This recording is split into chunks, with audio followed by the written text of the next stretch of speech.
너 같은 재미없는 여자랑 사느니 차라리 인형이랑 살겠다. 위자료니까 500만 원 받고 당장 내 집에서 꺼져! 남편은 회사 창립 기념식에서 많은 사람들 앞에서 저에게 모욕을 주며 이혼을 통보했습니다. 15년을 식모처럼 일한 저에게 남편은 위자료라며 500만 원을 던졌습니다. 쫓겨나는 저에게 시아버지가 말씀하셨어요. 며느라, 못난 시아버지가 줄 게 이것밖에 없구나. 시아버지의 목소리는 떨리고 있었어요. 고물을 수집하시는 시아버지가 제게 주신 것은 낡아서 쓸모없어 보이는 노트북이었습니다. 과연 그 노트북 안에는 무엇이 들어 있었을까요?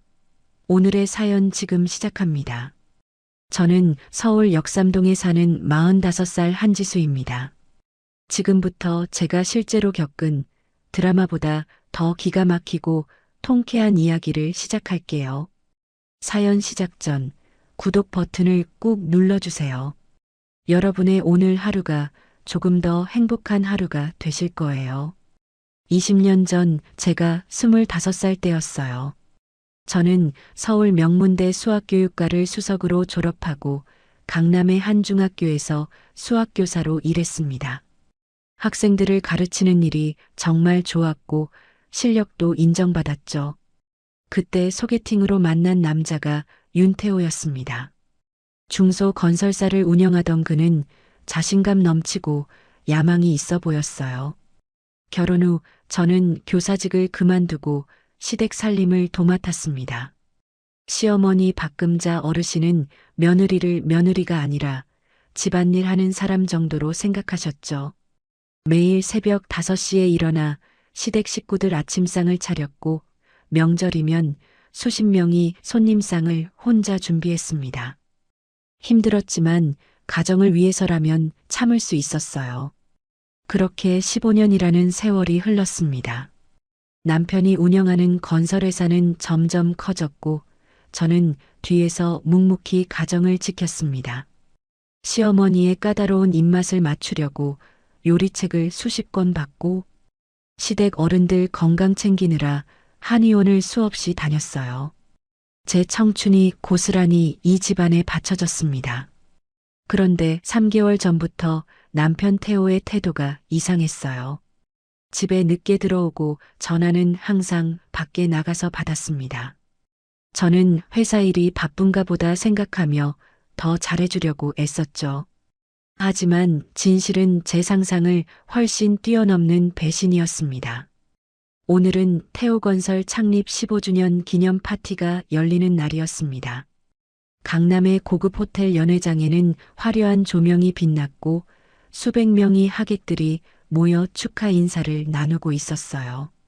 저는 남편 옆에서 웃으며 손님들을 맞이했습니다. 검은색 드레스를 입고 정성껏 화장을 했지만 남편은 저를 거들떠보지도 않았어요. 그런데 남편이 갑자기 제 팔을 거칠게 잡아 끌며 말했습니다. 잠깐 나와봐. 남편의 목소리는 차가웠어요. 저는 무슨 일인가 싶어 남편을 따라 연회장 뒤편의 작은 방으로 들어갔습니다. 문을 열자 거기 앉아있던 여자가 보였어요. 20대 후반쯤 되어 보이는 젊은 여자였습니다. 그녀는 남편의 비서라고 들었던 사람이었어요. 여자는 저를 보더니 비열한 미소를 지으며 남편의 팔짱을 끼웠습니다. 저는 그 순간 모든 걸 이해했어요. 남편이 제 가슴팍에 두툼한 봉투를 던졌습니다. 이혼 서류야. 서명하고 나가. 봉투가 바닥에 떨어졌어요. 저는 떨리는 손으로 봉투를 집어들었습니다. 안에는 이혼 서류와 함께 위자료 명목으로 500만 원짜리 수표 한 장이 들어 있었어요. 15년을 함께 산 세월의 값이 겨우 500만 원이라니. 태호 씨, 이게 무슨 짓이야? 제가 떨리는 목소리로 물었습니다. 남편은 담배를 입에 물고 불을 붙이며 말했어요. 15년 동안 수고했어. 근데 이제 지겹거든. 수학밖에 모르는 기계 같은 여자랑은 재미없어서 더 이상 못 살겠어. 옆에 있던 여자가 낄낄거리며 웃었습니다. 언니, 이제 그만 가세요. 새 시대에는 젊고 예쁜 여자가 필요하거든요. 여자의 목소리는 날카로웠어요. 저는 눈물이 쏟아질 것 같았지만 참았습니다. 내가 뭘 잘못했니? 15년 동안 이 집안을 위해 내 모든 걸 바쳤잖아. 남편이 코웃음을 쳤어요. 바쳤다고? 시키는 일이나 한 게 뭐가 대단해? 그리고 너 때문에 내 이미지만 떨어졌어. 촌스럽고 재미없는 아줌마 옆에 있으니까 사람들이 날 무시하더라고. 그때 방문이 벌컥 열리며 시어머니 박금자 어르신이 들어오셨습니다. 시어머니는 제 얼굴을 보더니 차갑게 말씀하셨어요. 한지수, 너 같은 근본 없는 집안 며느리는 이제 필요 없어. 짐 싸서 당장 나가. 저는 시어머니께 애원했습니다. 어머님, 제가 15년 동안 이 집안을 위해 얼마나 헌신했는지 아시잖아요. 매일 새벽같이 일어나서 어머님 식사 챙기고 빨래하고 청소했잖아요. 제발 한 번만 기회를 주세요. 그런데 시어머니는 제 뺨을 세차게 때리셨어요. 따끔한 통증이 얼굴에 퍼졌습니다. 닥쳐. 네가 뭘 했다고? 밥이나 하고 청소나 했지. 그게 헌신이야? 웃기고 있네. 너 같은 게 우리 집안 며느리 자리에 있었던 게 감지덕지해야지. 저는 뺨을 감싸 쥐고 그 자리에 무릎을 꿇었습니다. 남편과 시어머니, 그리고 저 비열한 여자가 저를 내려다보고 있었어요. 저는 그 순간 제가 15년 동안 이 집안에서 사람이 아니라 도구였다는 걸 깨달았습니다. 시어머니가 제 팔을 잡아 끌며 연회장 밖으로 끌고 나갔어요. 하객들이 수군거리는 소리가 들렸습니다. 저 여자가 뭐래? 집안 망신이네. 쯧쯧, 창피한 줄도 모르나 봐. 저는 비틀거리며 현관까지 끌려갔습니다. 밖에는 빗방울이 떨어지기 시작했어요. 시어머니가 목줄에 묶인 황구를 내던지며 말씀하셨습니다. 깨 팔자가 상팔자니까 이 똥개 좀 가져가라. 그리고 다신 우리 앞에 나타나지 마. 네가 여기 있었다는 것 자체가 우리 집안 수치야. 쾅 소리와 함께 현관문이 닫혔습니다. 저는 차가운 빗속에 그대로 서 있었어요. 황구가 제 다리에 몸을 비비며 낑낑거렸습니다. 저는 황구의 목줄을 꼭 쥐고 바닥에 주저앉았어요. 빗물이 얼굴을 타고 흘러내렸습니다. 분노가 치밀어 올랐어요. 저를 쓰레기처럼 버린 저 인간들을 절대 용서할 수 없었습니다. 손이 부들부들 떨렸고 가슴이 터질 것 같았어요. 그때 현관문이 조심스럽게 열렸습니다.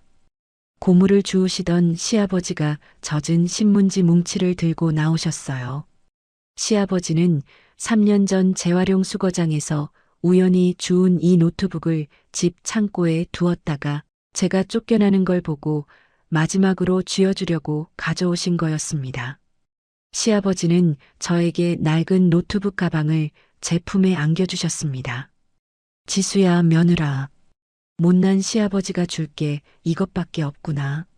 시아버지의 목소리는 떨리고 있었어요. 고물이지만 분명히 쓸 데가 있을 거야.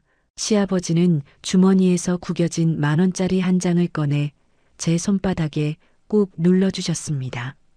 저는 시아버지의 거칠고 마른 손을 잡았어요. 이 집안에서 유일하게 저를 사람으로 대해주신 분이었습니다. 목이 메어 말이 나오지 않았어요. 아버님, 감사합니다. 아버님만은 저한테 정말 좋으셨어요. 겨우 그 말만 할 수 있었습니다. 시아버지는 제 머리를 쓰다듬으시더니 눈물을 닦으며 다시 집 안으로 들어가셨어요. 저는 낡은 노트북 가방과 황구를 안고 빗속을 걸었습니다. 연회장 창문 너머로 남편과 저 여자가 건배하며 웃는 모습이 보였어요. 화려한 샹들리에 아래서 행복한 척 웃고 있는 저들의 모습이 제 가슴을 찢었습니다. 저는 이를 악물었어요. 반드시 이 굴욕을 갚아주겠다고 다짐했습니다. 황구가 제 옷자락을 입에 물고 낡은 노트북 가방을 향해 낮게 짖었어요. 마치 무언가 중요한 걸 알려주려는 것처럼요. 저는 그때는 몰랐습니다. 이 낡은 가방 속에 제 인생을 완전히 바꿀 비밀이 숨어 있다는 거요. 그렇게 쫓겨난 뒤 저는 옥탑방을 하나 얻었습니다. 보증금 500만 원, 월세 30만 원. 친정 형편도 어려워 손 벌릴 데가 없었고 가진 돈도 없었어요. 황구와 차가운 김밥 한 줄을 반으로 나눠 먹으며 저는 벽을 바라봤습니다. 이게 내 인생 끝인가? 억울해서 숨이 막혔고 분해서 입술이 터지도록 깨물었어요. 15년이 고작 500만 원이라니. 그날부터 저는 하루도 편하게 잠든 적이 없었습니다. 결혼 초부터 시어머니는 저를 며느리로 보지 않았습니다. 새벽 5시에 일어나면 부엌부터 점검이 시작됐어요. 이건 짜다, 이건 싱겁다, 이건 맛이 없다. 하루도 칭찬은 없었습니다. 어느 날은 제가 정성껏 차린 아침상을 보시더니 말도 없이 상을 확 엎어버리셨어요. 그릇이 깨지고 국물이 바닥으로 흘렀습니다. 저는 무릎을 꿇고 젖은 바닥을 닦았습니다. 시어머니는 위에서 내려다보며 한마디만 했어요. 이 정도도 못해? 친정이 수준이 보인다. 남편도 다르지 않았습니다. 저는 수학교사 경력을 버리고 시댁 살림을 맡았지만 남편은 그걸 고마워하지 않았어요. 사람들 있는 자리에서는 저를 웃음거리로 만들었습니다. 회사 직원들 앞에서 담배를 물고 이렇게 말하던 날을 잊지 못해요. 우리 마누라는 머리만 좋지 센스는 제로야. 사람들 웃음소리가 들리는데 제 얼굴이 화끈거려도 저는 웃는 척해야 했습니다. 집에 돌아오면 더 차가웠어요. 감기에 걸려 몸이 떨리는데도 남편은 밥상을 찾았습니다. 밥은 왜 안 차려놨어? 아프면 약 먹고 일해. 그 말에 저는 이불을 걷어차고 부엌으로 나갔습니다. 그때부터 저는 제가 사람이 아니라는 걸 조금씩 깨달았던 것 같아요. 그리고 이혼으로 끝난 줄 알았는데 진짜 지옥은 그 다음부터였습니다. 남편은 제가 폐물을 훔쳐 달아났다고 거짓 소문을 퍼뜨렸어요. 제 사진이 박힌 전단지가 동네에 붙었습니다. 도둑주의. 저는 평생 쌓아온 교사로서의 명예가 한순간에 무너지는 걸 봐야 했습니다. 친정엄마에게 전화가 왔습니다. 지수야, 네가 정말 그랬니? 저는 목이 막혀서 한참 말도 못했어요. 아니에요. 아무것도 안 가져왔어요. 그런데도 이미 소문은 진실처럼 퍼져 있었습니다. 살아야 해서 일을 구하러 다녔습니다. 학원가 문을 열고 들어갈 때마다 심장이 쪼그라들었어요. 수학교사 경력 15년입니다. 자신 있습니다. 그렇게 말해도 돌아오는 건 한숨이었습니다. 나이가 많아요. 우리는 젊은 선생님을 원해요. 어떤 원장은 제 얼굴을 보더니 대놓고 물었습니다. 태호건설 사장 부인 맞죠? 도둑질했다는 소문 있던데. 저는 아니라고 이혼했고 억울하다고 말했지만 그 사람은 고개만 저었습니다. 죄송한데 우리 학원 이미지에 안 맞아요. 결국 저는 변두리 작은 학원에서 보조교사로 겨우 일하게 됐습니다. 일주일에 몇 번, 시급 1만 5천 원. 월세 내면 남는 게 얼마 없었어요. 그래도 아이들 질문에 답해줄 때만큼은 숨이 트였습니다. 그런데 그마저도 오래 못 갔습니다. 남편이 뒤에서 손을 쓴 거였어요. 학원도 과외도 갑자기 끊겼습니다. 이유를 묻자 다들 얼버무렸고 저는 느낌으로 알았습니다. 결국 제 친구 은선이가 문자를 보냈어요. 지수야, 내 남편이 전화해서 학원에서 너 쓰지 말라고 협박했대. 그날 밤 남편에게서 전화가 왔습니다. 지수야, 요즘 얼마나 벌어? 한 달에 100만 원 돼? 그리고는 최신형 차 앞에서 웃고 있는 사진을 보냈어요. 너는 아직도 과외 뛰지? 명문대 나와서 그 꼴이니 참 안 됐다. 저는 핸드폰을 쥔 손이 떨렸습니다. 눈물은 나오지 않았어요. 분노가 먼저 올라왔거든요. 그러던 중 친정 어머니가 갑자기 쓰러지셨어요. 병원에서 연락이 왔습니다. 보호자분, 환자분이 응급수술이 필요해요. 수술비 500만 원 준비해 주세요. 간호사가 말했습니다. 그때 정말 가슴이 아팠습니다.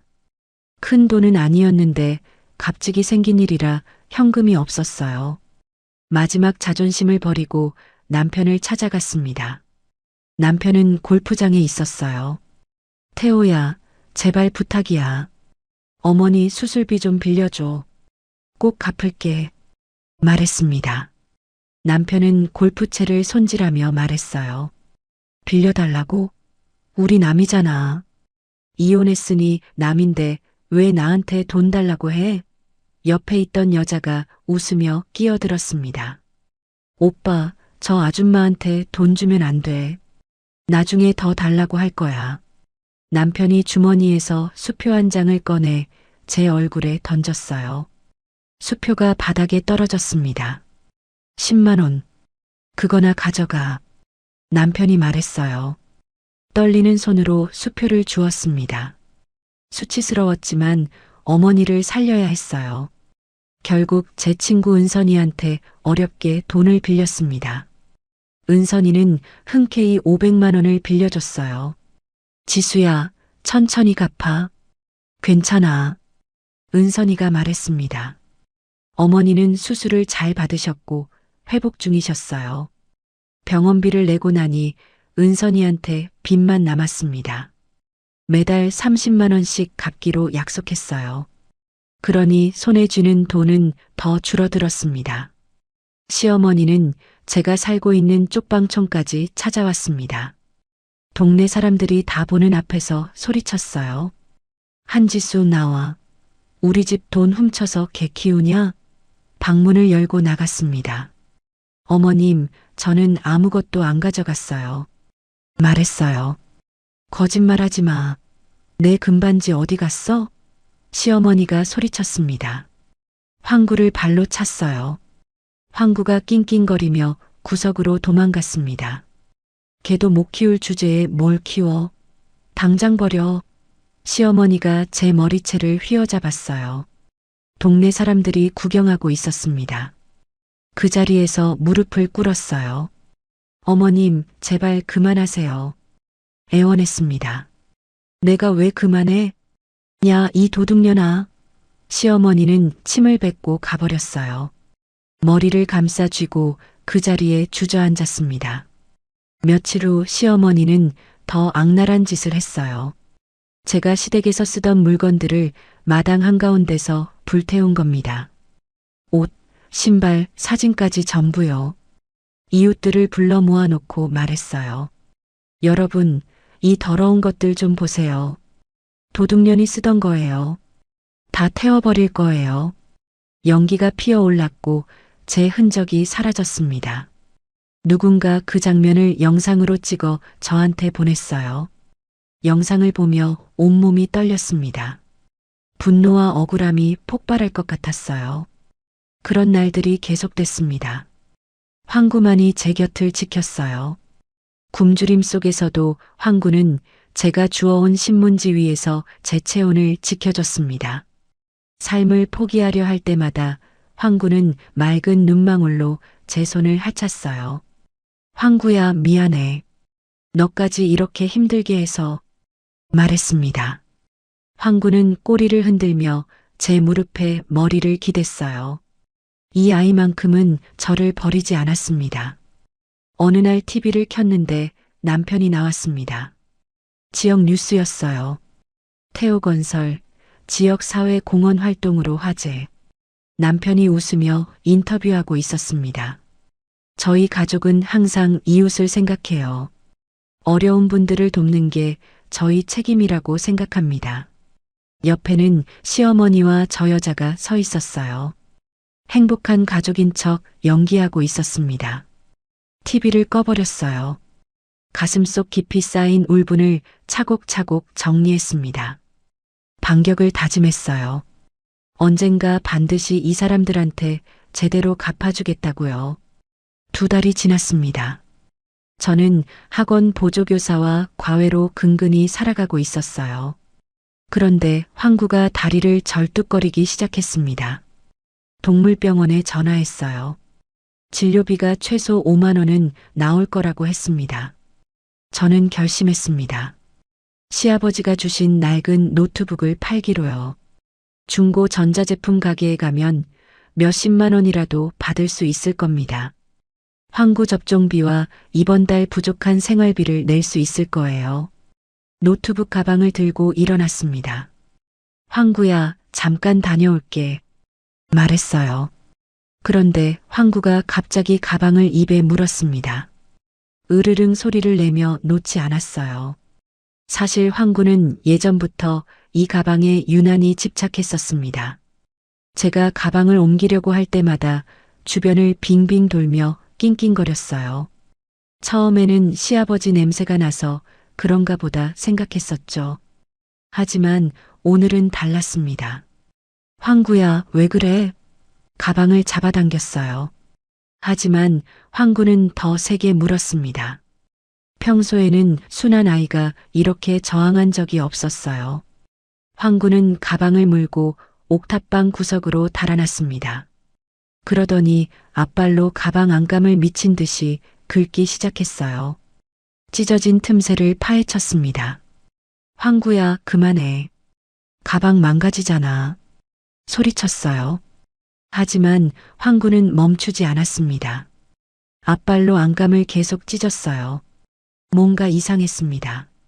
가까이 다가가 살펴봤어요. 황구가 찢어놓은 안감 사이로 뭔가 보였습니다. 누렇게 변한 종이였어요. 손을 집어넣어 꺼냈습니다. 복잡한 수식이 빼곡히 적힌 낡은 쪽지였어요. 종이를 펼쳤습니다. 손끝이 떨렸어요. 이건 단순한 낙서가 아니었습니다. 이 노트북 원래 주인의 냄새를 황구가 맡아서 그런 걸까요? 저는 메모장을 발견하고 깜짝 놀랐습니다. 비트코인 암호화 알고리즘이었어요. 수학교사 출신인 제가 한눈에 알아볼 수 있었습니다. 이 수식은 비트코인 지갑의 개인키를 생성하는 어려운 수학 문제 같은 거였어요. 심장이 빠르게 뛰었습니다. 이게 왜 여기 있는 거지? 쪽지를 자세히 들여다봤어요. 수식 옆에는 영어와 숫자가 뒤섞인 암호 같은 문자열이 적혀 있었습니다. 노트북을 꺼냈어요. 먼지를 털어내고 전원 버튼을 눌렀습니다. 화면이 켜졌어요. 오래된 모델이지만 작동했습니다. 바탕화면에는 아이콘 하나만 덩그러니 있었어요. 비트코인 지갑 프로그램이었습니다. 클릭했어요. 비밀번호를 입력하라는 창이 떴습니다. 쪽지에 적힌 암호 문자열을 입력했어요. 손이 떨려서 몇 번이나 다시 쳤습니다. 엔터키를 눌렀어요. 화면이 바뀌었습니다. 잔액이 표시됐어요. 비트코인 5,000개. 그 순간 제 눈을 의심했습니다. 다시 확인했어요. 비트코인이 5,000개가 맞았습니다. 현재 비트코인 시세를 검색했어요. 개당 약 1억 4천만 원. 계산기를 두드렸습니다. 5,000개 곱하기 1억 4천만 원. 7천억 원이었어요. 숨이 막혔습니다. 제 볼을 꼬집었습니다. 이게 현실인가 싶었어요. 화면을 몇 번이나 다시 봤습니다. 숫자는 변하지 않았어요. 7천억 원이 제 앞에 있었습니다. 상상할 수 없는 숫자였어요. 쪽지 뒷면을 뒤집어 봤어요. 거기에는 문구가 적혀 있었습니다. 나 최연우는 정신이 온전할 때 이 유언을 남긴다. 이 수학 문제를 푸는 자가 진정한 주인이 될 자격이 있다. 나의 사후, 이 암호를 해독한 자에게 이 모든 자산을 양도한다. 그 아래에는 스위스 취리히의 한 개인 신탁은행 주소와 계좌번호가 암호처럼 적혀 있었어요. 최현우. 이 이름이 누군지는 몰랐습니다. 하지만 유언장 형식의 문구가 명확했어요. 거래 내역을 확인했습니다. 10년 전인 2015년에 비트코인 5,000개가 채굴되어 이 지갑에 보관되어 있었어요. 그 후로 단 한 번도 거래가 없었습니다. 10년 동안 그대로 잠들어 있었던 거예요. 눈물이 났어요. 시아버지가 주신 이 낡은 노트북이 7천억 원의 가치를 지닌 보물이었다니요. 남편이나 시어머니도 창고에 처박혀 있던 노트북을 신경도 쓰지 않았었거든요. 하지만 진정해야 했어요. 이 사실을 아무한테도 말하면 안 됐습니다. 남편과 시어머니한테 알려지면 끝이에요. 저들은 분명 이 돈을 빼앗으려 할 겁니다. 원래 소유자인 최연우의 가족이 나타날 수도 있었어요. 법적으로 복잡해질 수 있었습니다. 조용히 신중하게 움직여야 했어요. 쪽지에 적힌 스위스 은행 주소를 다시 봤습니다. 이게 단서였어요. 비트코인을 합법적으로 제 것으로 만들려면 전문가의 도움이 필요했습니다. 국제자산관리 전문 변호사를 찾아야 했어요. 믿을 수 있는 변호사가 필요했는데 친구 은선이가 소개를 해줬어요. 강남에 있는 최도진 변호사를 찾았습니다. 최도진 변호사는 30대 초반으로 보였습니다. 정장을 단정하게 차려입고 있었어요. 앉으세요. 변호사가 의자를 권하며 말했습니다. 자리에 앉았어요. 변호사가 놀라는 표정으로 물었습니다. 비트코인 5,000개라고 하셨는데 증거를 보여주실 수 있나요? 노트북을 꺼내 켰어요. 비트코인 지갑 프로그램을 실행했습니다. 5,000개라는 숫자가 화면에 떴어요. 변호사의 눈이 커졌습니다. 쪽지도 보여줬어요. 수식과 암호 문자열, 그리고 유언장 문구, 스위스 은행 주소가 적힌 쪽지요. 변호사는 쪽지를 자세히 들여다봤습니다. 이건 비트코인 암호화 알고리즘이네요. 수학 전공자세요? 변호사가 물었어요. 수학교사였어요. 말했습니다. 변호사는 고개를 끄덕이며 말했어요. 그래서 이 문제를 푸신 거군요. 유언장 형식까지 갖춰져 있으니 법적으로 가능성이 있어 보입니다. 변호사가 신중하게 말했습니다. 이 비트코인을 합법적으로 상속받으려면 몇 가지 절차가 필요해요. 먼저 스위스 은행에서 최연우라는 사람의 신탁 계좌를 확인해야 합니다. 그리고 유언장의 진위 여부를 검증받아야 해요. 원 소유자인 최연우 씨의 사망 여부도 확인해야 하고요. 시간이 좀 걸릴 수 있어요. 최소 2개월, 길면 6개월까지도 걸릴 수 있습니다. 괜찮으세요? 괜찮아요. 시간은 얼마든지 기다릴 수 있어요. 말했습니다. 변호사는 미소를 지었어요. 그럼 시작하죠. 착수금은 1,000만 원입니다. 성공 보수는 자산의 1%고요. 1,000만 원이 없었어요. 변호사님, 지금 당장은 돈이 없어요. 성공하면 드릴게요. 제발 도와주세요. 말했습니다. 변호사는 잠시 생각하더니 말했어요. 한지수 씨, 솔직히 말씀드릴게요. 이런 케이스는 처음이에요. 비트코인 7천억 원이라는 금액도 그렇고 유언장 형식도 특이하고요. 이걸 현금화할 수 있는지도 사실 아직 확인은 못할 것 같아요. 하지만 법적으로 가능성이 있어 보입니다. 제가 한 가지 제안을 드릴게요. 변호사가 서류를 꺼내며 말했습니다. 착수금은 면제하겠습니다. 대신 성공 보수를 2%로 올리고 실패했을 경우 저한테 아무 책임도 묻지 않는다는 조건으로 계약하시겠어요? 저는 최선을 다하겠지만 스위스 법원에서 어떻게 판단할지는 장담할 수 없거든요. 변호사가 신중하게 말했어요. 좋아요. 그렇게 하겠습니다. 변호사가 말했습니다. 좋아요. 그럼 제가 먼저 스위스 은행과 연락해 볼게요. 최연우라는 사람의 정보도 찾아보고요. 당분간은 평소처럼 생활하세요. 주변 사람들한테 이 사실을 절대 말하면 안 됩니다. 특히 전 남편이나 시댁 식구들한테요. 원 소유자의 가족이 나타날 수도 있으니까요. 알고 있어요. 아무한테도 말하지 않을게요. 변호사는 서류를 꺼내 계약서를 작성했어요. 서명을 하고 사무실을 나왔습니다. 거리로 나왔어요. 꿈 같은 일이 벌어지고 있었는데 아직도 믿기지가 않았어요. 햇빛이 따뜻했습니다. 가슴이 두근거렸어요. 7천억 원. 이라니. 이게 진짜 현실인가요? 이 거대한 비밀을 황구와 저만 알고 있었습니다. 남편과 시어머니는 아직 몰라요.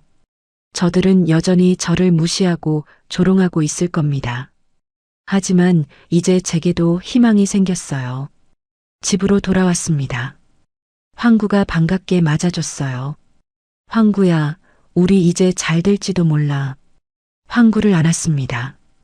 황구는 꼬리를 흔들며 제 얼굴을 핥았어요. 하지만 아직 확정된 게 아니었습니다.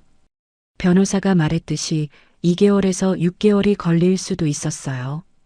그동안 저는 평소처럼 살아야 했습니다. 학원 보조교사 일도 계속했어요. 과외도 계속 나갔습니다. 남편과 시어머니가 방심하도록 평소처럼 행동해야 했어요. 저들이 저를 여전히 비참한 여자로 생각하도록요. 하지만 마음속에는 희망이 있었습니다. 7천억 원이라는 거대한 희망이요. 한 달이 지났습니다. 최도진 변호사한테서 연락이 왔어요. 한지수 씨, 좋은 소식이에요. 스위스 은행과 연락이 됐어요. 쪽지에 적힌 주소가 실제 신탁은행이 맞았습니다. 최현우라는 사람도 확인됐어요. 변호사가 말했습니다. 정말요? 어떤 사람이에요? 물었습니다. 10년 전에 돌아가신 천재 프로그래머였어요. 가족은 없고 친구도 거의 없었다고 하네요. 비트코인 초창기에 채굴을 많이 했던 사람이었고요. 유 원장도 진짜인 것 같아요. 변호사가 설명했습니다. 가슴이 뛰었어요. 그럼 이제 어떻게 되는 거예요? 물었습니다. 스위스 법원에 유언 집행 신청을 해야 해요. 한지수 씨가 수학 문제를 풀었다는 증명과 함께요. 절차가 복잡하긴 한데 승산이 있어 보입니다. 다음 달에 스위스로 출국 준비를 해주세요. 비행기 표는 제가 예약할게요. 변호사가 말했어요. 감사합니다. 정말 감사합니다. 전화를 끊었습니다. 저는 스위스로 가려고 합니다. 7천억 원의 정당한 주인이 되기 위해서요. 하지만 아직 확정은 아니었습니다. 법원에서 어떻게 판단할지 알 수 없었어요. 원 소유자의 먼 친척이 나타날 수도 있었고요. 불안했지만 희망을 가졌습니다. 그날 밤 남편한테서 또 전화가 왔어요. 지수야, 요즘 과외로 얼마나 벌어? 한 달에 100만 원? 남편이 비웃으며 물었습니다. 왜 그래? 말했어요. 아, 그냥 네가 어떻게 사는지 궁금해서. 명문대 나와서 그 꼴이니 참 안 됐다. 남편이 말했어요. 전화를 끊었습니다. 이를 악물었어요. 곧 알게 될 거야. 내가 누구인지, 내가 무엇을 가지고 있는지. 저는 황구를 봤습니다. 황구는 노트북 가방 옆에서 자고 있었어요. 이 아이가 찾아낸 7천억 원의 주인 최현우 씨의 냄새를 맡고 노트북 가방을 물어뜯었던 거예요. 황구가 제 인생을 이렇게 바꾸어 줄 줄은 정말 꿈에도 몰랐습니다. 7천억 원이라는 비트코인이 현금화되어서 내 소유가 확정된 것은 아니지만 가능성은 있었습니다. 그 가능성만으로도 충분했어요. 저는 다시 살아날 수 있었습니다. 변호사는 스위스 법원에 유언 집행 신청서를 제출했다고 연락했어요. 서류 검토만 한 달이 걸렸습니다. 그동안 저는 평소처럼 학원 일을 했고 과외를 다녔어요. 하지만 마음속으로는 매일 기도했습니다. 제발 성공하게 해달라고요. 어느 날 학원에서 수업을 마치고 집으로 돌아오는 길이었습니다. 핸드폰이 울렸어요. 최도진 변호사였습니다. 한지수 씨, 드디어 소식이 왔어요. 스위스 법원에서 1차 승인이 났습니다. 변호사가 말했어요. 정말요? 심장이 쿵 하고 떨어지는 것 같았습니다. 네, 유 원장이 법적으로 유효하다고 인정됐어요. 최현우 씨의 친족 조사도 끝났는데 상속권을 주장할 만한 가족이 없었어요. 이제 최종 청문회만 남았습니다. 다음 주 화요일에 스위스로 출국하세요. 제가 동행하겠습니다. 손이 떨렸어요. 정말 되는 건가? 7천억 원이 정말 제 것이 되는 건가? 감사합니다. 정말 감사합니다. 말했습니다. 아직 확정은 아니니까 조심하세요. 주변에 절대 말하지 마시고요. 변호사가 신신당부했어요. 네, 알겠습니다. 전화를 끊었습니다. 집에 도착했어요. 황구가 반갑게 맞아줬습니다. 황구야, 우리 진짜 잘 될 것 같아. 황구를 안았어요. 황구는 꼬리를 흔들며 제 얼굴을 핥았습니다. 이제 일주일만 기다리면 됐어요. 일주일 후면 스위스로 가서 최종 청문회를 받는 겁니다. 그런데 그날 저녁 예상치 못한 일이 벌어졌습니다. 과외 학생 어머니한테서 전화가 왔어요. 선생님, 죄송한데 다음 주부터 과외 그만해야 할 것 같아요. 어머니가 말했습니다. 왜요? 무슨 문제라도 있었나요?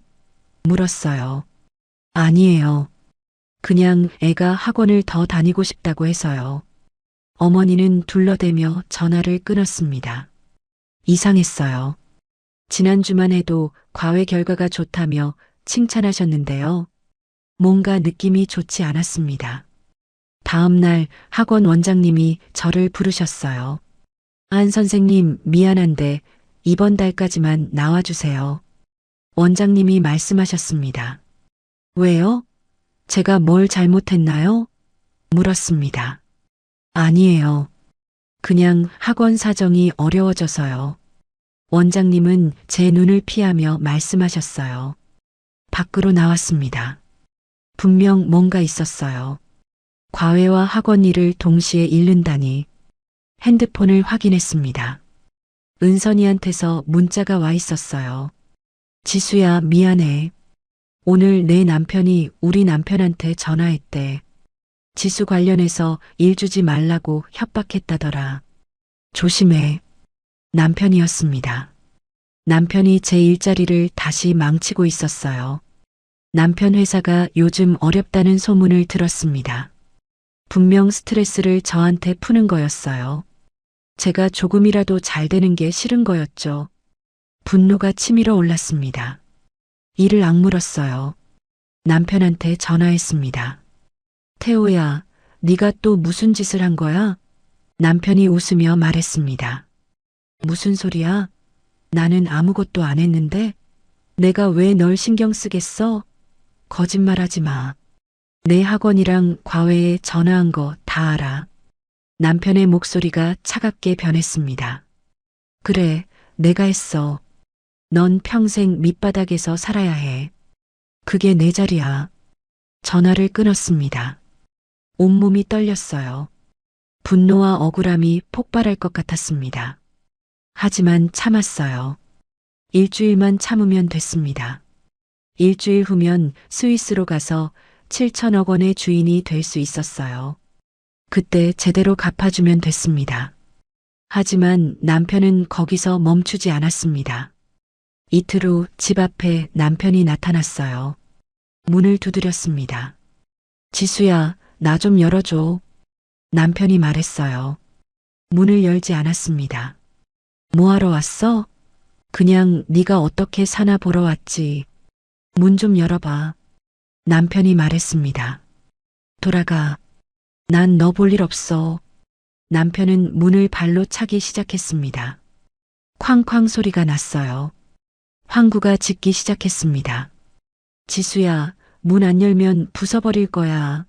남편이 소리쳤어요. 할 수 없이 문을 열었습니다. 남편이 안으로 들어왔어요. 방 안을 둘러보며 말했습니다. 여전히 이 꼴이네. 곰팡이 냄새 진동하고 개 키우느라 돈도 없지? 남편이 황구를 발로 밀쳤어요. 황구가 벽에 부딪혔습니다. 황구 건드리지 마. 남편이 웃었습니다. 이 황구 새끼 팔아버려. 그럼 몇 푼이라도 생기잖아. 안 팔아. 절대 안 팔아. 남편이 방 안을 더 둘러봤습니다. 노트북 가방이 보였어요. 심장이 철렁 내려앉았습니다. 이게 뭐야? 아직도 이 곰을 가지고 있어? 남편이 가방을 집어들었습니다. 그거 내려놔. 소리치며 달려갔어요. 남편이 가방을 높이 들어 올렸습니다. 이런 건 버려야지. 뭐하냐? 이런 쓰레기 가지고. 뭐하게? 팔아봤자 몇만 원도 안 될 거야. 남편이 비웃으며 말했습니다. 저한테 달라고. 그건 시아버지가 주신 거야. 애원했어요. 남편은 건설 경기가 악화되고 분양이 잘 되지 않아서 자금난을 겪고 있었나 봐요. 공사대금도 받지 못하고 스트레스 때문에 저를 괴롭히러 온 거였습니다. 그날 밤 결심했습니다. 더 이상 참지 않기로요. 스위스에서 돌아오면 남편과 시어머니한테 제대로 복수하기로 했어요. 저들이 저한테 한 짓을 똑같이 돌려주기로요. 7천억 원이라는 힘으로요. 변호사한테 전화했습니다. 변호사님, 스위스에서 성공하면 제가 할 수 있는 게 뭐가 있을까요? 변호사가 물었습니다. 무슨 뜻이세요? 전 남편한테 복수하고 싶어요. 법적으로 가능한 방법으로요. 말했습니다. 변호사는 잠시 침묵하더니 말했어요. 일단 스위스에서 성공하고 나서 이야기하시죠. 그때 가서 상담해 드릴게요. 일주일이 지났습니다. 스위스로 출국하는 날이었어요. 학원 일도 끊겼고 과외도 없었습니다. 친정 어머니는 요양병원에 계셨지만 상태가 안정적이셨어요. 통장에는 15만 원밖에 남지 않았어요. 하지만 상관없었습니다. 이제 곧 모든 게 바뀔 테니까요. 황구를 은선이한테 맡겼습니다. 은선아, 일주일만 봐줄래? 꼭 데리러 올게. 은선이가 말했어요. 그래, 걱정 마. 잘 다녀와. 황구야, 잘 있어. 금방 올게. 황구의 머리를 쓰다듬었습니다. 황구는 낑낑거리며 제 손을 핥았어요. 변호사가 미리 항공권과 숙소를 예약해줬습니다. 여권은 예전에 만들어둔 게 있었어요. 인천공항으로 향했습니다.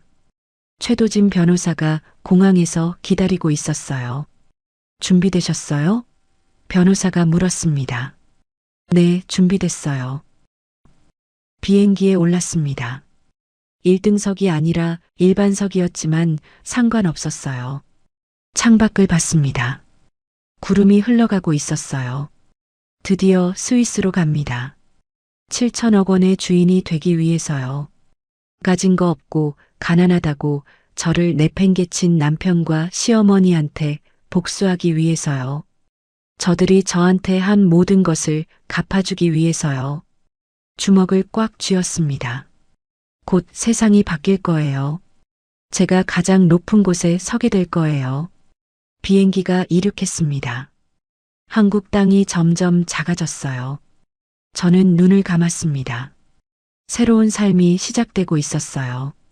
7천억 원이라는 숫자가 아직 현실 같지가 않았어요. 스위스 취리히 공항에 도착했습니다. 공항 밖으로 나오니 차가운 공기가 얼굴을 스쳤어요. 11월의 스위스는 쌀쌀했습니다. 최도진 변호사가 택시를 잡았어요. 호텔로 먼저 가시죠. 내일 아침 9시에 법원 청문회가 있어요. 변호사가 말했습니다. 네, 알겠습니다. 고개를 끄덕였어요. 호텔은 취리히 중심가에 있었습니다. 작지만 깨끗한 방이었어요. 침대에 앉아 창밖을 봤습니다. 낯선 도시의 불빛이 반짝이고 있었어요. 내일이면 모든 게 결정됩니다. 7천억 원이 제 것이 될 수도 아니면 물거품이 될 수도 있었어요. 긴장됐지만 두렵지는 않았습니다.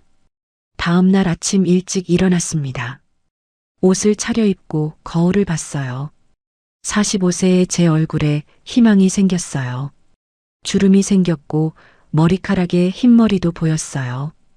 하지만 눈빛만은 살아있었죠. 법원은 오래된 건물이었습니다.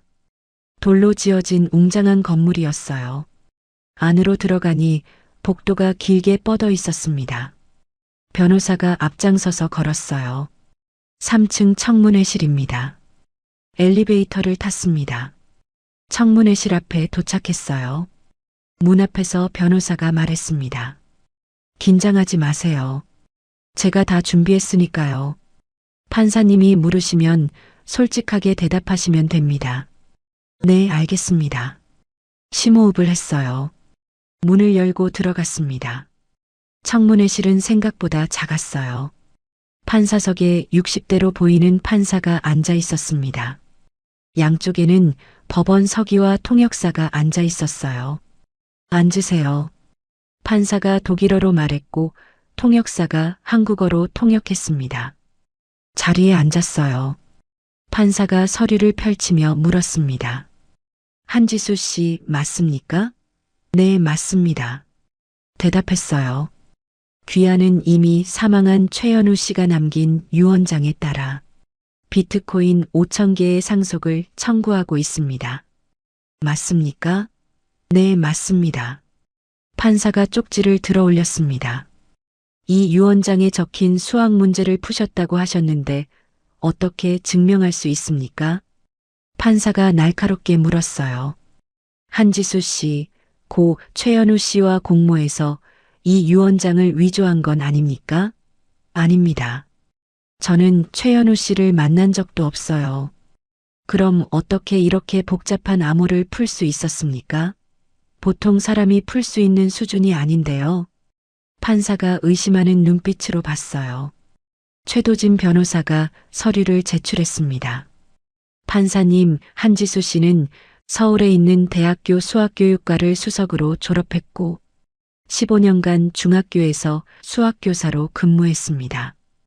이 서류는 한지수 씨가 비트코인 암호화 알고리즘을 단계별로 풀어낸 과정을 증명한 것입니다. 한지수 씨의 학위 논문도 암호학 관련이었고요. 변호사가 설명했어요. 판사가 서류를 자세히 봤습니다. 몇 분이 지났어요. 판사가 다시 물었습니다. 이 노트북을 어떻게 얻었습니까? 제 시아버지께서 3년 전 재활용 수거장에서 주워서 저한테 주셨습니다. 재활용 수거장에서 주웠다고요? 너무 우연이 아닙니까? 판사가 눈썹을 치켜 올렸습니다. 저도 그렇게 생각해요.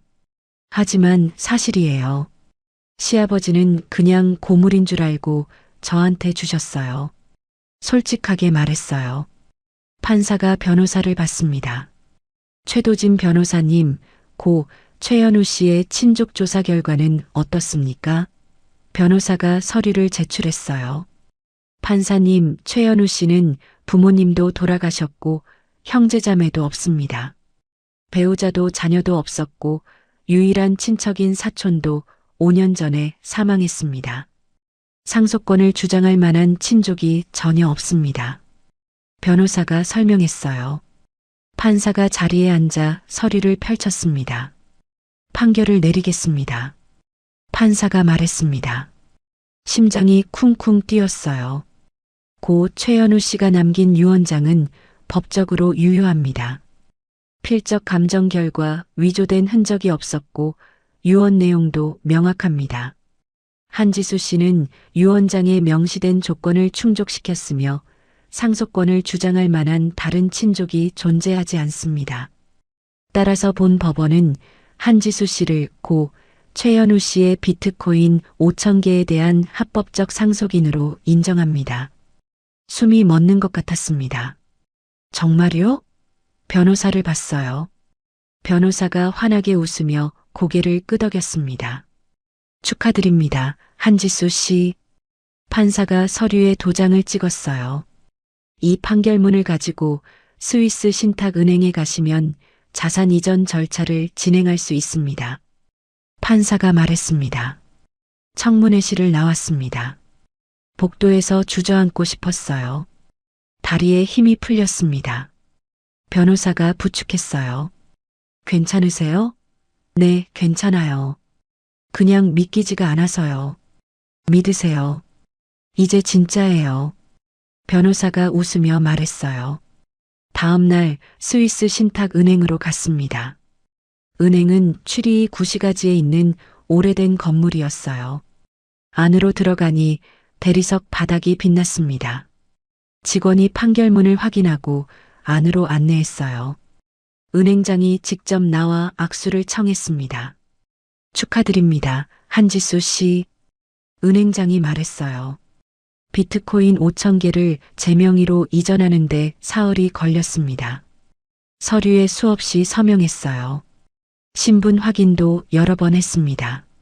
마침내 은행장이 통장을 건넸어요. 이제 귀하의 계좌입니다. 은행장이 말했습니다. 통장을 열어봤어요. 비트코인 5,000개. 현재 가치 7천억 원이라고 적혀 있었습니다. 변호사가 말했습니다.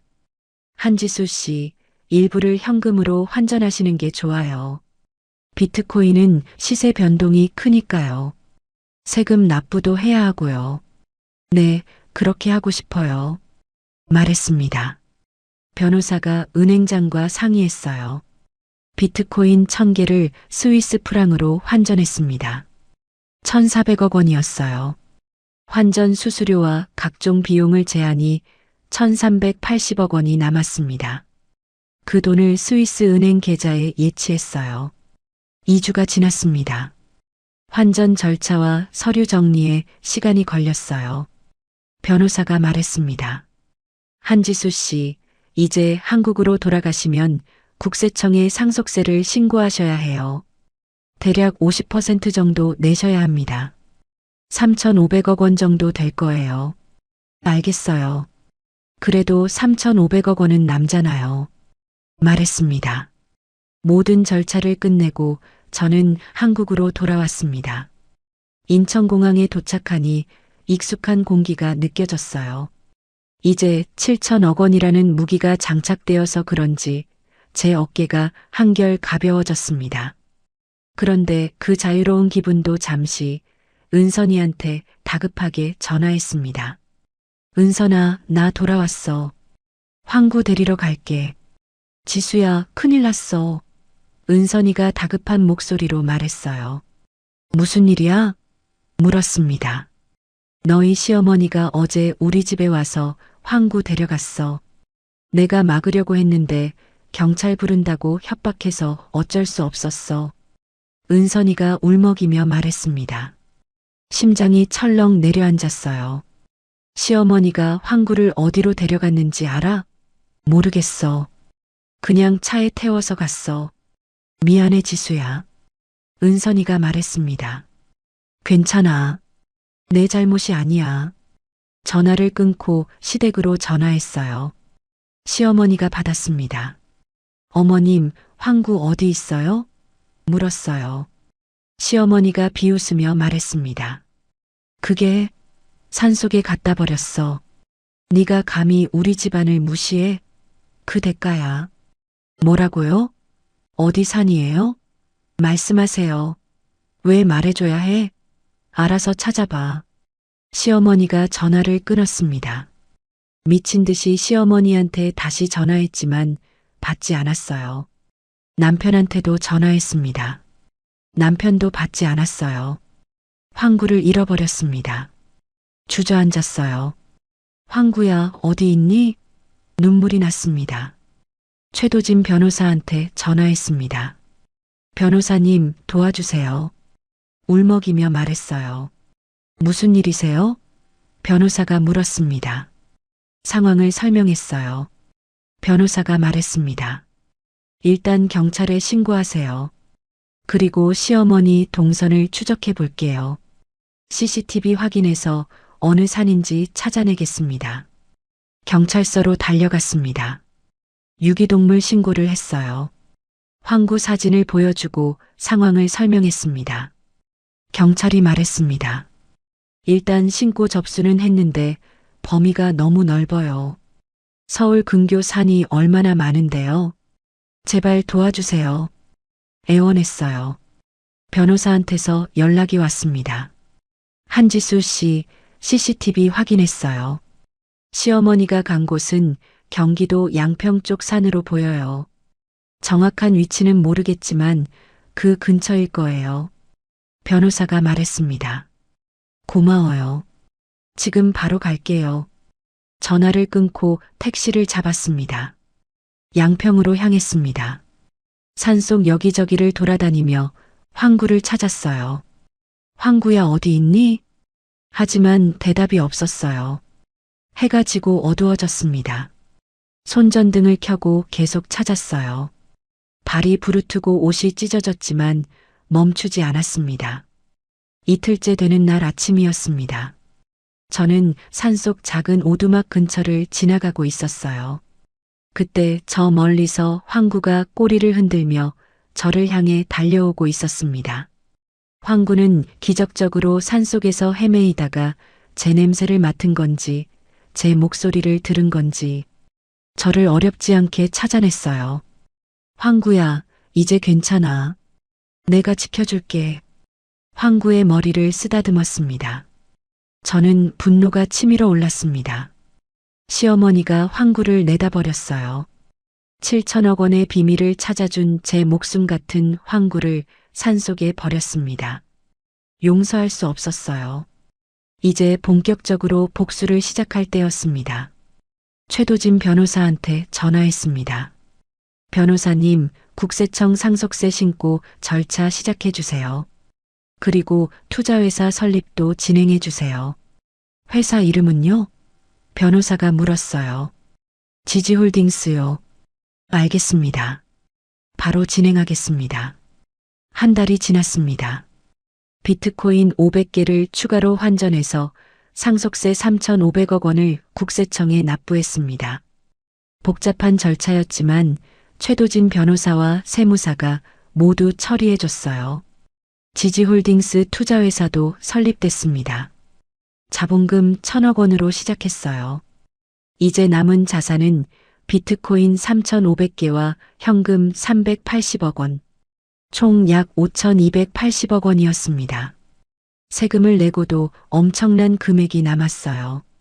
이 돈으로 남편과 시어머니한테 제대로 복수하기로 했습니다. 변호사가 보고서를 가져왔습니다. 한지수 씨, 태우건설 재무 상태 파악했어요. 건설 경기가 악화되면서 지금 태우건설은 파산 직전에 있습니다. 변호사가 서류를 펼쳤습니다. 윤태호 씨는 최근 대규모 재개발 사업에 뛰어들었다가 자금난을 겪고 있어요. 은행 대출 300억 원이 있고요. 유동성 위기 직전이에요. 변호사가 설명했습니다. 은행 채권을 살 수 있어요? 가능은 한데 은행이 쉽게 팔지 않을 거예요. 변호사가 말했어요. 프리미엄을 얹어주세요. 320억 원에 살게요. 변호사가 놀란 표정을 지었어요. 그렇게까지 하실 필요가 있나요? 필요 있어요. 제가 남편의 채권자가 되고 싶어요. 2주 후 태호건설의 은행 채권 300억 원을 320억 원에 매입했습니다. 은행은 부실 채권을 프리미엄까지 받고 팔 수 있어서 좋아했어요. 이제 저는 남편의 최대 채권자였습니다. 변호사를 통해 남편한테 채권 상환 독촉장을 보냈습니다. 30일 이내 300억 원 전액 상환. 불이행 시 법적 조치. 남편은 당황했을 겁니다. 누가 채권을 샀는지도 모를 테니까요. 한 달이 지났고 남편 회사는 파산 직전이라 돈을 갚지 못했어요. 법원에 재산 압류 신청을 했습니다. 며칠 후 남편의 회사 건물과 집, 차량이 모두 압류됐습니다. 남편한테서 전화가 왔어요. 받았습니다. 지수야, 너야? 남편이 떨리는 목소리로 물었습니다. 왜? 냉정하게 대답했어요. 제발 도와줘. 채권자가 누군지 알아? 지지홀딩스라는 투자회사인데 아무리 찾아봐도 정보가 없어. 남편이 다급하게 말했습니다. 몰라. 나도 바빠. 말하고 전화를 끊었습니다. 남편은 파산 직전까지 내몰렸습니다. 회사 건물은 경매로 넘어갔고 직원들은 월급을 못 받았어요. 뉴스에도 나왔습니다.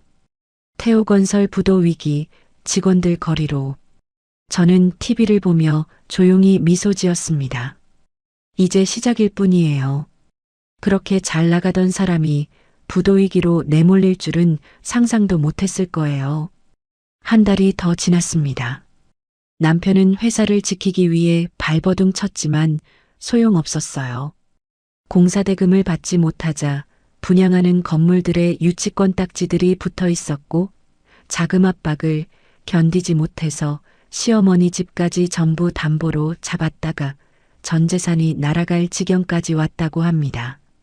그 와중에 자신의 채권을 매입한 지지홀딩스가 누군지 알아내려고 사람을 풀었다는 소식을 들었습니다. 하지만 최도진 변호사가 완벽하게 비밀을 지켜줬어요. 남편은 보이지 않는 적과 싸우고 있었습니다. 어느 날 변호사한테서 연락이 왔습니다. 한지수 씨, 윤태호 씨가 지지홀딩스 이사장을 만나고 싶어 한대요. 마지막 기회를 달라고 애원하고 있어요. 변호사가 말했습니다. 만나줄게요. 제가 직접요. 말했어요. 정말요? 괜찮으시겠어요? 변호사가 걱정스럽게 물었습니다. 괜찮아요. 이 순간을 위해 참았으니까요. 저는 지지홀딩스 사무실을 강남 고층 빌딩 30층에 마련했습니다. 넓은 대표실에는 거대한 책상과 가죽 소파를 놓았어요. 벽에는 황구 사진 액자를 걸었습니다. 황구도 함께 데려왔어요. 만날 날짜를 잡았습니다. 다음 주 화요일 오후 3시 명품 정장과 명품백을 샀어요. 머리는 전문 미용실에서 단정하게 손질했습니다. 거울을 봤어요. 45세 한지수가 아니라 지지홀딩스 이사장이 서 있었습니다. 화요일이 왔습니다. 대표실에서 황구와 함께 기다렸어요. 3시 정각. 비서가 노크했습니다. 이사장님, 윤태호 씨 도착하셨습니다. 들여보내세요. 책상 뒤 의자에 앉았어요. 문이 열렸습니다. 남편이 들어왔어요. 찢어진 양복을 기어 입고 있었습니다. 구두는 낡아서 밑창이 닳았어요. 머리는 헝클어져 있었고 얼굴은 수척했습니다. 남편은 황구를 보고 잠깐 멈칫했지만 대수롭지 않게 여기는 것 같았어요. 앉으세요. 제가 먼저 말했습니다. 남편은 고개를 들지 못하고 소파에 앉았어요. 지지홀딩스 이사장님을 뵙게 되어 영광입니다. 남편이 고개를 숙이며 말했습니다. 고개를 들어보세요.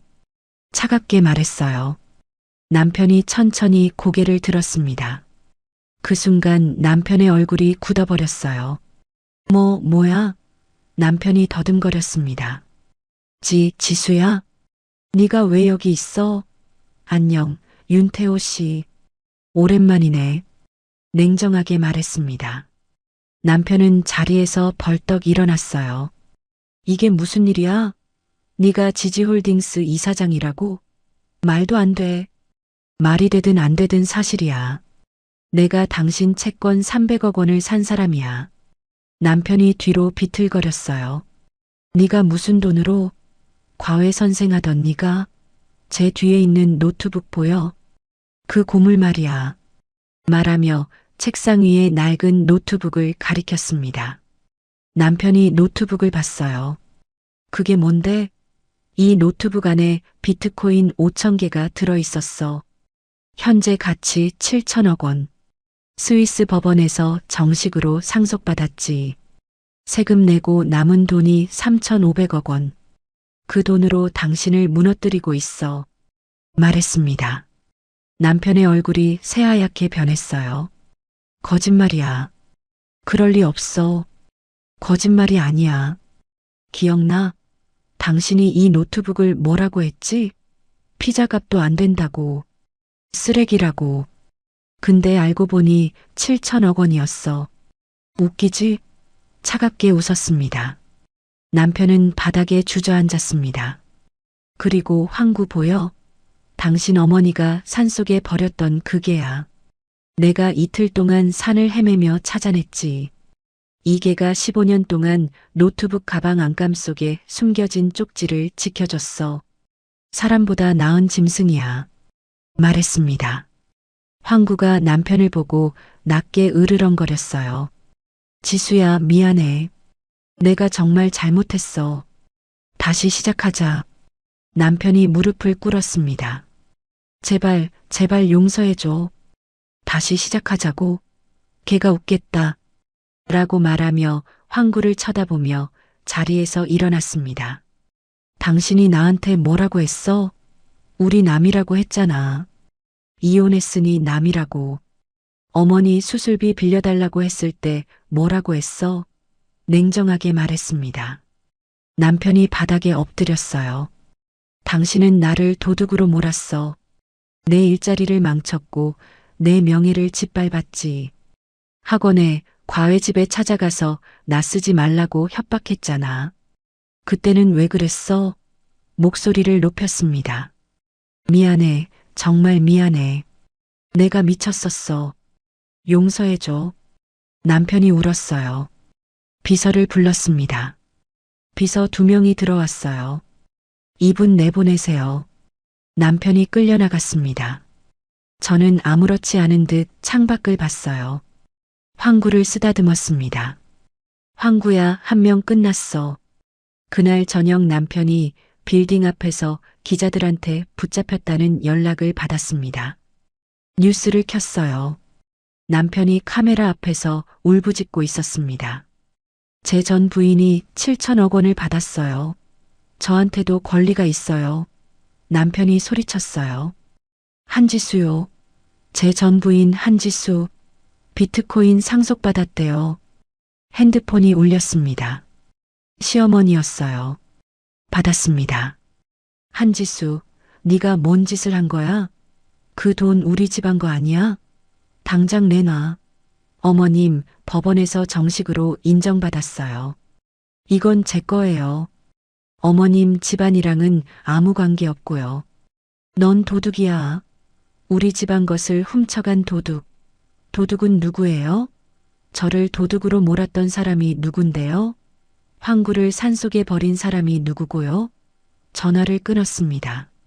다음 날 언론이 떠들썩했습니다. 7천억 원 비트코인 상속 여성, 전 남편 파산 위기로 몰아. 댓글창을 봤어요. 남편 자업자득이라는 댓글이 대부분이었지만 비판하는 댓글도 있었습니다. 며칠 후 남편이 법원에 소송을 제기했습니다. 부부 공동재산 분할 청구. 최도진 변호사한테서 연락이 왔어요. 한지수 씨, 윤태호 씨가 소송을 걸었어요. 걱정 마세요. 이혼 후에 상속받은 거니까 법적으로 문제 없어요. 하지만 재판 과정에서 언론 플레이가 심해질 거예요. 일주일 후 첫 재판이 열렸습니다. 법정에 남편이 앉아 있었어요. 방청석에는 기자들이 가득했습니다. 재판이 시작됐어요. 남편 측 변호사가 부부 공동 재산이라고 주장했지만 최도진 변호사가 이혼 후 재산이라고 반박했습니다. 재판장이 물었습니다. 이혼 날짜가 언제죠? 올해 1월 15일입니다. 상속 확정 날짜는요? 올해 11월 3일입니다. 재판장이 고개를 끄덕였어요. 이혼 후 9개월 뒤에 상속받았군요. 명백히 이혼 후 재산이네요. 2주 후 2번째 재판이 열렸습니다. 최도진 변호사가 결정적인 증거를 제출했어요. 이혼 당시 남편이 저를 도둑으로 몰았던 허위 전단지와 학원, 과외 학생 집에 전화해서 저를 해고하라고 협박했던 녹취록이었습니다. 재판장이 단호하게 말했습니다. 윤태호 씨는 이혼 후에도 지속적으로 한지수 씨를 괴롭혔군요. 이런 상황에서 부부 공동 재산을 주장하는 건 신의성실의 원칙에 어긋납니다. 본 재판부는 원고의 청구를 기각합니다. 재판은 당연한 결과지만 제가 승소했습니다. 최도진 변호사가 보고서를 가져왔습니다. 박금자 씨 재산 현황 파악했어요. 시어머니가 소유한 강남 펜트하우스는 태호 씨 건설회사에서 담보 잡혀서 곧 경매 넘어갑니다. 사채 투자금 약 50억 원이 있는데 부실업체예요. PF 대출도 연체돼서 쫄딱 망한 것 같습니다. 그 업체들 인수할 수 있어요? 가능은 한데 왜요? 인수해서 부도 내고 싶어요. 3주 후 박금자가 투자한 사채업체 3곳을 모두 인수했어요. 총 80억 원이 들었습니다. 그리고 의도적으로 회사들을 부도 처리했어요. 시어머니의 투자금 50억 원이 증발했습니다. 시어머니한테서 문자가 왔습니다. 한지수, 그 비트코인 나도 좀 줘라. 그거 내 거였잖아. 답장하지 않았어요. 며칠 후 시어머니의 펜트하우스가 경매로 넘어갔다는 소식을 들었습니다. 시어머니는 쪽방촌으로 이사했어요. 제가 예전에 살던 바로 그 동네였습니다. 이제 남편과 시어머니는 모두 바닥으로 떨어졌습니다. 하지만 마지막으로 그들 앞에서 제 모습을 똑똑히 보여주고 싶었어요. 그리고 시아버지를 찾아가야 했습니다. 한 달이 더 지났습니다.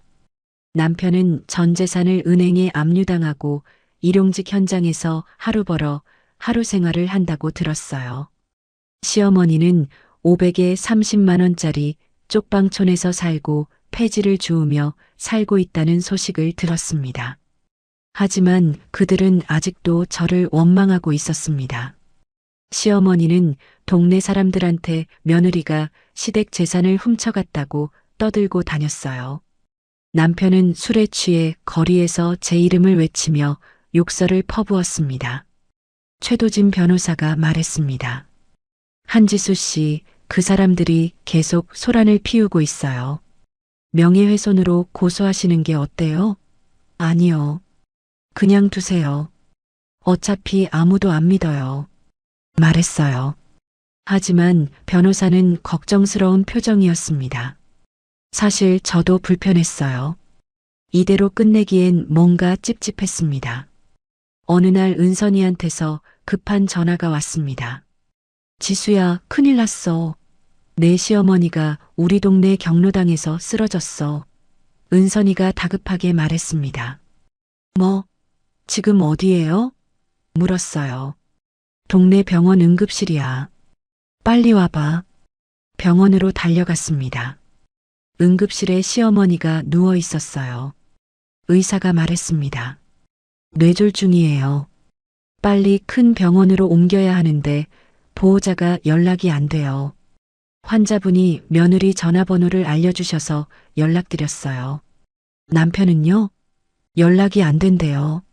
술 마시고 쓰러져 있을 거예요. 시어머니가 눈을 떴습니다. 저를 봤어요. 한지수. 시어머니가 떨리는 목소리로 말했습니다. 제발, 살려줘. 눈물이 흘러내렸어요. 저는 그 모습을 보며 복잡한 감정이 들었습니다. 이 사람이 저한테 그렇게 못되게 굴었는데, 하지만 시어머니를 그대로 죽게 놔둘 수는 없었어요. 의사가 말했습니다. 빨리 결정하셔야 해요. 수술하려면 대학병원으로 가야 하는데 비용이 최소 2천만 원은 들어요. 제가 낼게요. 지금 바로 옮겨주세요. 시어머니는 대학병원으로 옮겨졌고 응급수술을 받았습니다. 수술실 밖에서 기다리는 동안 생각했습니다. 왜 제가 시어머니를 살린 건지. 복수하려고 했잖아요. 근데 막상 죽을 위기에 처한 사람을 보니 그냥 놔둘 수가 없었어요. 저는 그렇게 나쁜 사람은 아니었나 봐요. 저는 그 사람들처럼 되고 싶지 않았습니다. 6시간 후 수술이 끝났습니다. 의사가 나왔어요. 수술은 잘 됐어요. 하지만 재활 치료가 필요합니다. 몇 개월은 병원에 계셔야 해요. 알겠습니다. 감사하다고 인사하고 고개를 숙였어요. 다음 날 남편이 병원에 나타났습니다. 술 냄새가 진동했어요. 엄마 어디 있어? 남편이 소리쳤습니다.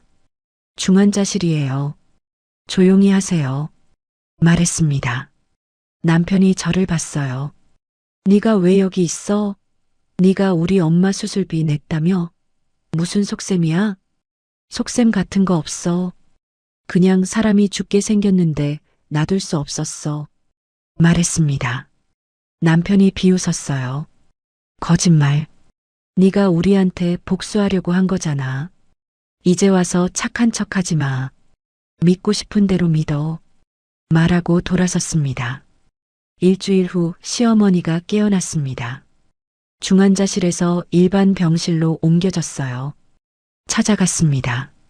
시어머니는 침대에 누워 천장을 보고 있었어요. 몸 오른쪽이 마비되어 움직이지 못했습니다. 어머님, 조심스럽게 불렀습니다. 시어머니가 고개를 돌렸어요. 지수야. 시어머니가 힘겹게 말했습니다. 미안하다. 내가 너한테 너무 못되게 굴었어. 눈물이 흘러내렸어요. 이제 와서 사과받아도 소용없어요. 차갑게 말했습니다. 알아. 나도 알아. 그래도 고맙다. 날 살려줘서. 시어머니가 말했습니다. 저는 대답하지 않았어요. 그냥 가려고 일어섰습니다. 지수야, 한 가지만 부탁해도 될까? 시어머니가 말했습니다. 뭔데요? 내 시아버지. 한 번만 만나게 해줘. 며칠 후 시아버지를 모시고 병원에 왔습니다. 시아버지와 시어머니가 오랜만에 제대로 된 대화를 나누셨어요. 저는 밖에서 기다렸습니다. 1시간 후 시아버지가 나오셨어요.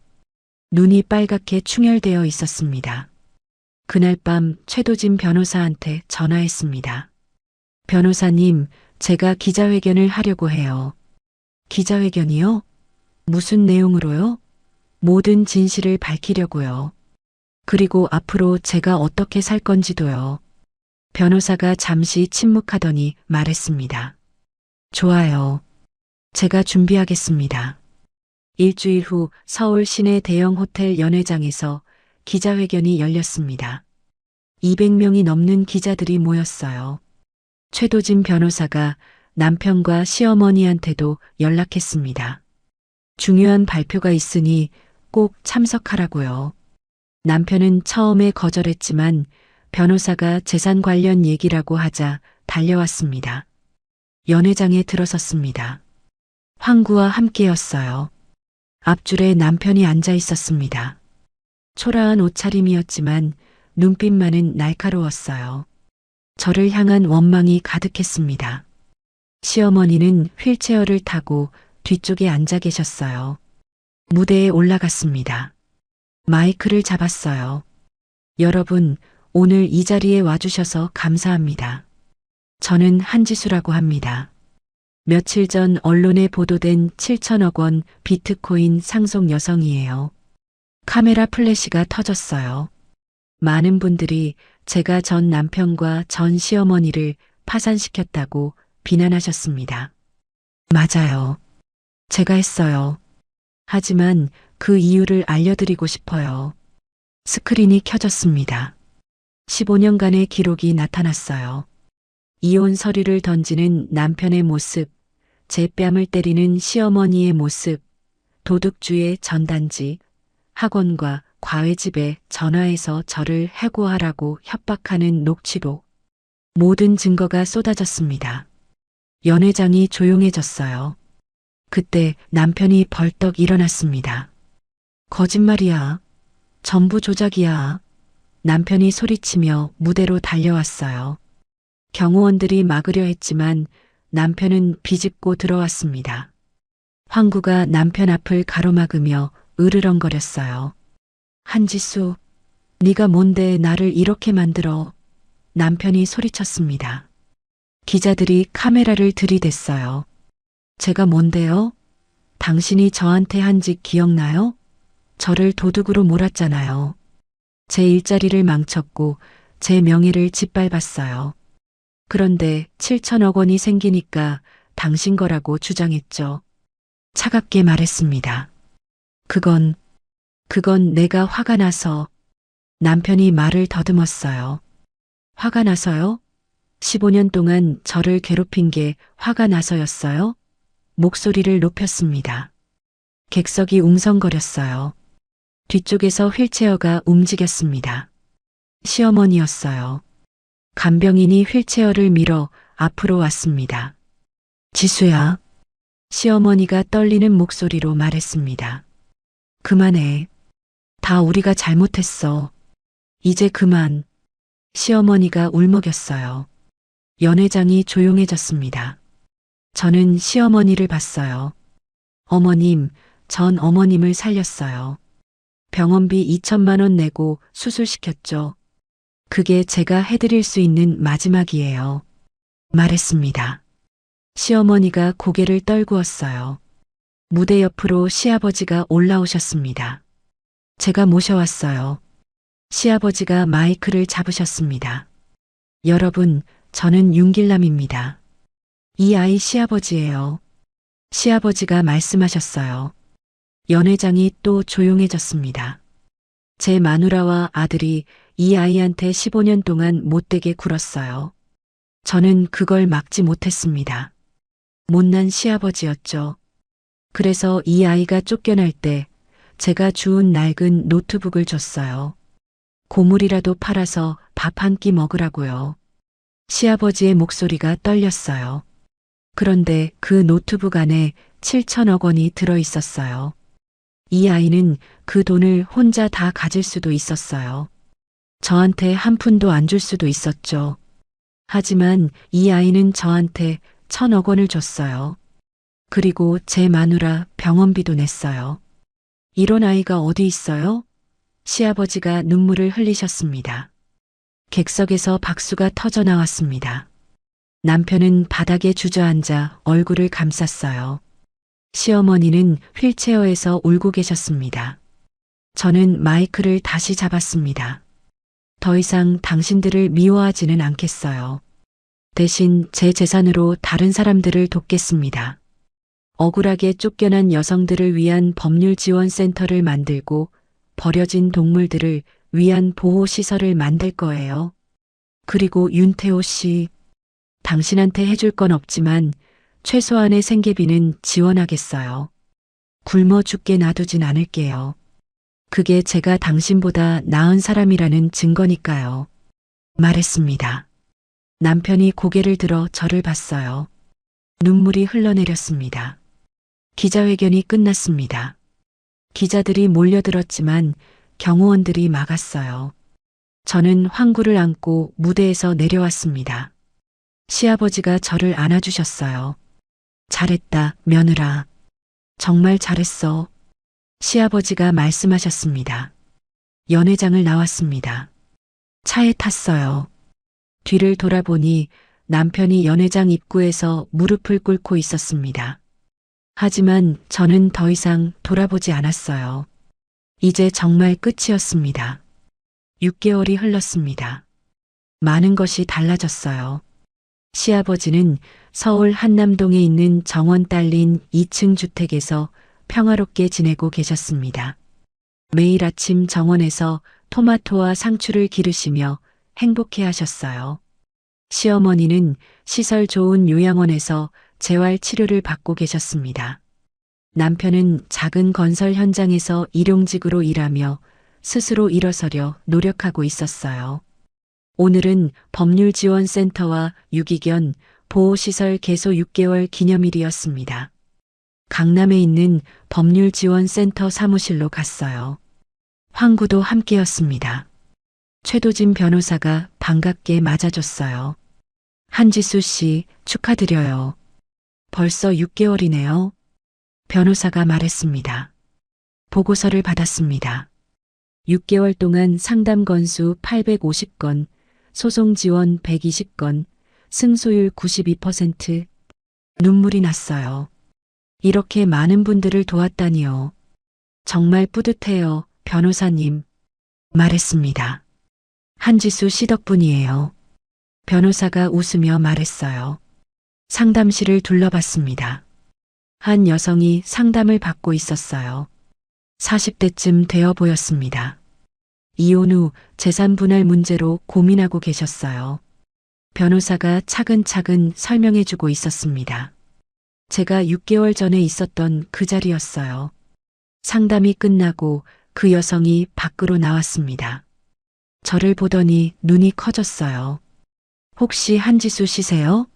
여성이 물었습니다. 네, 맞아요. 대답했어요. 감사합니다. 덕분에 희망을 찾았어요. 여성이 눈물을 흘렸습니다. 저도 고마워요. 힘내세요. 여성의 손을 잡았어요. 센터를 나와 경기도 양평으로 향했습니다. 유기견 보호시설이 있는 곳이었어요. 차로 1시간 정도 걸렸습니다. 산으로 둘러싸인 넓은 부지에 시설이 자리 잡고 있었어요. 대문을 열고 들어가니 개들이 마당에서 뛰어놀고 있었습니다.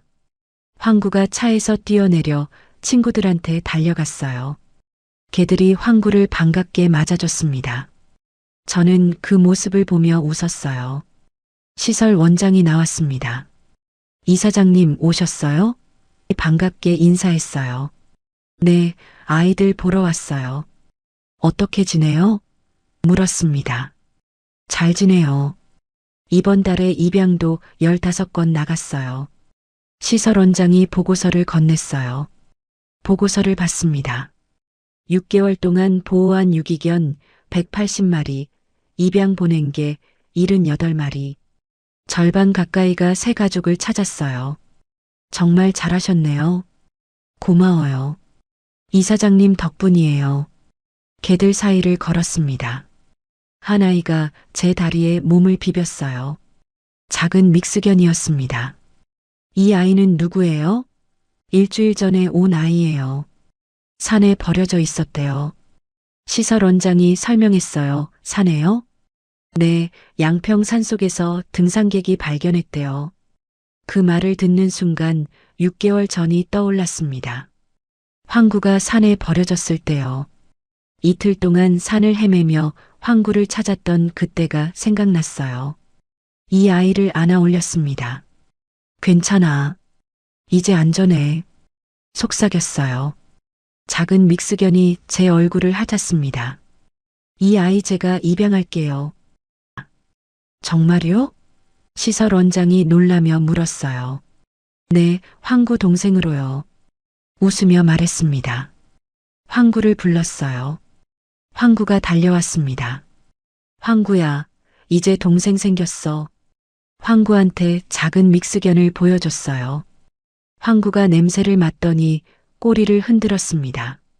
저는 시설을 나와 시아버지 댁으로 향했습니다. 황구와 새 동생을 데리고요. 시아버지 댁에 도착하니 시아버지가 정원에서 토마토를 따고 계셨어요. 아버님, 지수야, 왔구나. 시아버지가 환하게 웃으며 손을 흔드셨어요. 아버님, 황구 동생이에요. 작은 믹스견을 보여드렸습니다. 어머, 귀엽네. 이름은 뭐라고 지을 거니? 시아버지가 물으셨어요. 복이요. 복 많이 받으라고요. 좋은 이름이다. 시아버지가 보기를 쓰다듬으셨어요. 거실로 들어가 차를 마셨습니다. 아버님, 법률지원센터랑 유기견 보호시설 6개월 됐어요. 벌써 6개월이나 됐구나. 잘하고 있지? 시아버지가 물으셨어요. 네, 많은 분들을 도왔어요. 뿌듯해요. 지수야, 너 요즘 행복해 보인다. 시아버지가 말씀하셨어요. 네, 행복해요. 정말로요. 다행이다. 네가 행복하니 나도 기뻐. 시아버지가 제 손을 잡으셨어요. 아버님, 저 6개월 전만 해도 복수밖에 생각 안 했어요. 근데 이제는 달라요. 남을 돕는 게 이렇게 행복한 줄 몰랐어요. 솔직하게 말했습니다. 그래, 그게 진짜 행복이야. 복수는 허무함만 남기거든. 시아버지가 말씀하셨어요. 금자는 어떻게 지내니? 재활 치료 잘 받고 계세요. 다음 주에 면회 가려고요. 그래, 가끔 가서 얼굴이라도 보고 와. 네, 그럴게요. 태우는? 시아버지가 조심스럽게 물으셨습니다. 건설 현장에서 일하고 있대요. 열심히 산다고 들었어요. 그래, 다행이구나. 시아버지가 한숨을 쉬셨습니다. 아버님, 걱정 마세요. 남편은 잘 살 거예요. 스스로 일어설 거고요. 시아버지 댁을 나왔습니다. 집으로 돌아가는 길이었어요. 황구와 보기가 뒷좌석에서 나란히 앉아 있었습니다. 백미러로 둘을 봤어요. 황구가 보기를 핥아주고 있었습니다. 웃음이 났어요. 집에 도착했습니다. 한남동 펜트하우스였어요. 황구와 보기를 데리고 안으로 들어갔습니다. 거실 소파에 앉았어요. 창밖으로 서울 야경이 보였습니다. 1년 전을 떠올렸습니다. 쪽방에서 황구와 김밥 한 줄을 나눠 먹었던 그때요. 통장 잔액 8,000원으로 하루하루 버텼어요. 황구 병원비조차 낼 수 없어서 노트북을 팔려고 했었죠. 그런데 지금은 이렇게 넓은 집에서 살고 있습니다. 황구를 봤습니다. 황구야, 네가 노트북 가방을 찢지 않았으면 우리 지금도 쪽방에서 살고 있었을 거야. 고마워. 황구의 머리를 쓰다듬었어요. 황구가 꼬리를 흔들며 제 손을 핥았습니다. 책상으로 가서 서랍을 열었습니다. 그 낡은 노트북이 있었어요. 아직도 간직하고 있었습니다. 노트북을 꺼내 만져봤어요. 이 고물이 제 인생을 바꿨습니다. 7천억 원의 가치가 숨어 있었던 보물이었어요. 하지만 진짜 보물은 노트북이 아니었습니다. 황구였어요. 15년 동안 묵묵히 제 곁을 지키며 비밀을 지켜준 황구. 제가 포기하려 할 때마다 희망을 준 황구. 황구가 진짜 보물이었습니다. 핸드폰을 꺼내 사진첩을 열었습니다. 1년 전 쪽방에서 황구와 찍은 사진이 있었어요. 초라한 모습이었지만 황구는 환하게 웃고 있었습니다. 지금 사진과 비교해 봤어요. 펜트하우스에서 황구, 보기와 찍은 사진. 많은 게 달라졌지만 변하지 않은 게 하나 있었습니다. 황구의 미소였어요. 소파로 돌아왔습니다. 황구와 보기 사이에 앉았어요. 둘을 안았습니다. 너희들이 있어서 정말 행복해. 황구가 제 얼굴을 하찼고 보기도 꼬리를 흔들었습니다. 여러분, 오늘 이야기 어떻게 들으셨나요? 15년 헌신이 물거품이 된 순간에도 끝내 희망을 놓지 않았던 지수 씨의 모습이 참으로 가슴 뭉클했습니다. 시아버지가 건넨 낡은 노트북처럼 우리 인생의 보물은 가장 예상치 못한 곳에 숨어 있는지도 모릅니다. 억울하고 서러운 날이 있어도 묵묵히 견디다 보면 반드시 보상받는 날이 온다는 걸 지수 씨가 증명해 주었네요. 오늘 이 이야기가 고단한 삶을 버티고 계신 여러분께 다시 시작할 수 있는 작은 용기가 되었기를 진심으로 바랍니다. 오늘의 이야기가 여러분의 마음에 작은 위로가 되었다면 구독과 좋아요를 눌러주세요. 그리고 지금 어디에서 듣고 계신지 댓글로 알려주시면 그곳으로 행운의 기운을 가득 담아 보내드리겠습니다. 늘 건강하시기를 기원드리며 오늘도 따뜻하고 행복한 하루 보내시기 바랍니다. 감사합니다.